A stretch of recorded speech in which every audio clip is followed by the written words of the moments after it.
Good afternoon, student. Again, we will continue our lecture series on inverter, in which we will see half bridge inverter topology with RL load. So, this is the circuit topology in which we will see that again this VDC by 2 is divided into two parts, that is supplies break into two parts, VDC by 2 and VDC by 2, and there is a point O where supplies neutral virtual neutral is there, and between point A to O load is connected, which is RL1. So this is the R, this is the L, and the V plus minus V naught have a polarity which is similar as in previous case, and I naught is the reference current direction. So according to switching logic table, we will see in the previous lecture that switching logic table is very important, and according to switching logic table we will draw voltage current waveforms and mark the switching conduction of devices in the waveform. So voltage waveform it is similar because again in VSI the type of voltage waveform is independent of the load. So this is the square wave and in the form of AC.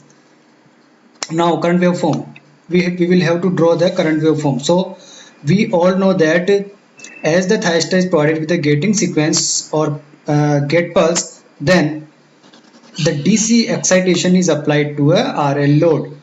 So we will learn that if the DC excitation is applied to a RL load, then the current will have a nature of exponentially rising characteristics. So in previous lecture we will see that in the case of inductor it is a triangular waveform, but here the current in the form of exponentially nature. So from minus I naught minimum, this is the current level which we will see that in steady state current have a charge of minus I naught maximum, and this characteristic start from here and it is goes like in an exponential manner. So this is the exponential characteristics in case of RL load. So inductor is charged or RL load is charged up to a I naught maximum value, and after this the it discharge in the similar manner.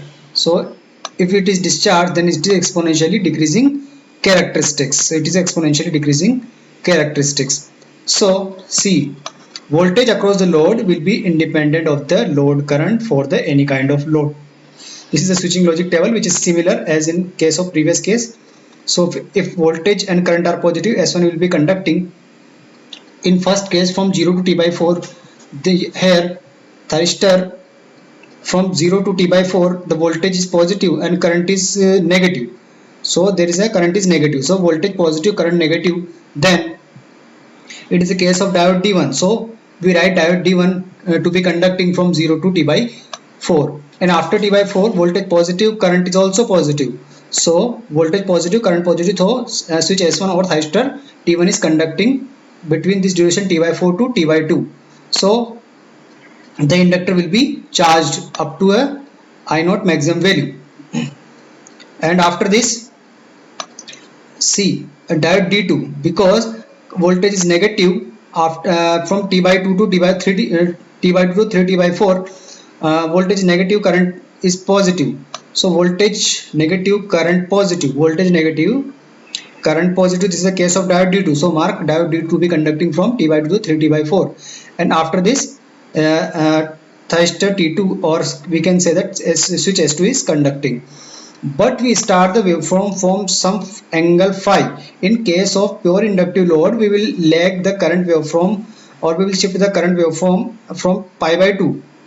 But in case of RL load, we assume that the inductor current waveform is lagging, or the current which is flowing from the RL load will be lagging up to angle phi, and it will be given by phi is equals to tan inverse XL by R. So we will write phi 1 to be less than pi by 2, and current will be starting or shifting by an angle of phi.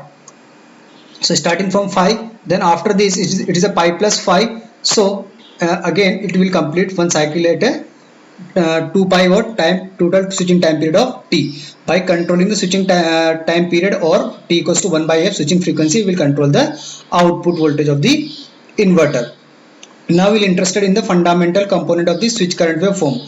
So fundamental current waveform, it is a sinusoidal one. So we will start switch current to be flowing from after phi, the switch is conducting between phi to pi or T by 2. So phi to pi, the fundamental current waveform is drawn in the red color mark waveform.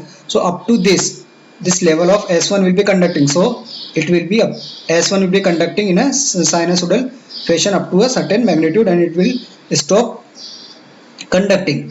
And after this switch S2 is conducting pi plus phi to a total 2 pi. So it is a fundamental waveform, current waveform for the S2, switch S2. Now diode current. So diode current will be flowing when thyristor is switched off. So thyristor is switched off, so diode D1 is conducting from 0 to phi. So this is a fundamental waveform from 0 to phi.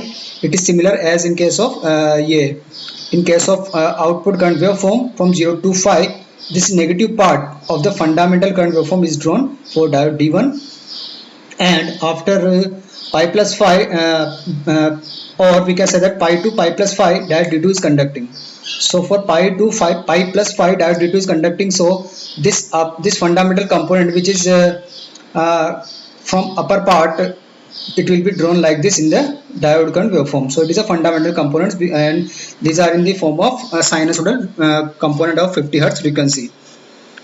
So we will calculate the parameters fundamental.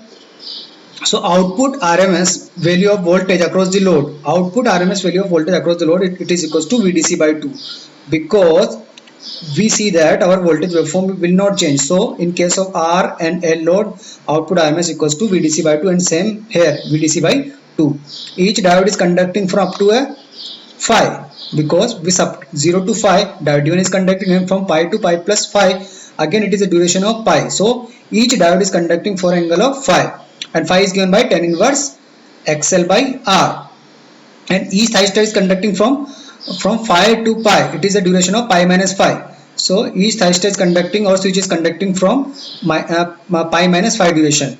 Fourier series, if you write the Fourier series, then it will be equal to V naught T equals to summation n equals to 1 3 5 to infinite 2 VDC upon n pi sin n omega t. So it is same as the Fourier series, and we will write in the case of R and L load. If you want to calculate the current, then summation n equals to 135 2 VDC divided by n pi, and divide this by Zn magnitude. Why? Because here is the RL load, so we will consider the effect of R and L, and sin n omega naught t minus phi n. Why phi n? Because current waveform will lagging by angle of phi. So we will write phi n for harmonic order. So Zn can be written as summation root over of R square plus n omega L whole square. This is the impedance value, and its modulus will be taken and root over of this.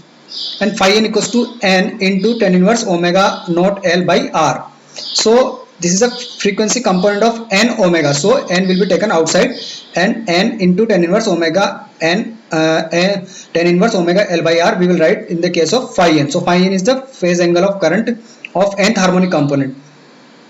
FDF, that is a fundamental displacement factor, which is the angle between the fundamental voltage and fundamental current waveform. So it is written as a cos phi 1. What is phi 1? If you put the value of n equals to 1 in the above expression, then it will be equal to tan inverse omega 0 L by R. This is the phi 1. In case of pure resistive load, we will take phi 1 equals to 0, and in case of L load, we will put it equals to a pi by 2. Now we will calculate fundamental value of current, switch current, or its RMS value. So it is equals to 1 upon 2 pi phi to pi, because thyristor is conducting from phi to pi. I01 maximum, which is a fundamental component's maximum value, we will calculate this by is expression of Fourier series, put n equals to 1 in this expression of current, and sin n omega t phi n equals to phi 1. So we will square this and take the integration of this waveform and put our square root whole waveform, because we will calculate the RMS value. So by this we will calculate the RMS value of fundamental current or switch current through the thyristor. And diode current, so in case of L load it will be similar, but in this case the conduction time of thyristors and diodes are not equal. So ID01 RMS equals to 1 upon 2 pi, and from 0 to phi, diode is conducting from 0 to phi duration, or phi duration simply. So 0 to phi, I01 max sin omega naught t minus phi 1, because we calculate the fundamental. So put n equals to 1 whole square d omega t, and put square root over the 1 by 2, this expression. So we calculate the RMS value. So we will apply simply the RMS calculation here. we will not apply any short trick here, because in case of R load we will apply the short tricks, that is similar equals to a half wave rectifier, but here not a half sine wave is there or not a full sine wave is there, so we will have to calculate the basic according to basic calculations. What is the fundamental power across the load? So fundamental, so P01 equals to V01 RMS I01 RMS cos phi 1, put the value phi 1 from the above, and fundamental reactive power, which is equals to Q01 equals to V01 RMS I01 RMS sin phi 1. So in the case of RL load, we will have both fundamental power across the load in case of active as well as due to active and reactive components. So in this way we will continue, we will complete our case of half bridge topology in case of RL load. So this is a very important topic for the exam point of view, and numericals are asked in the exam in this topic. So please revise this topic. We will continue our lecture for the full wave bridge converter in the next class. Thank you.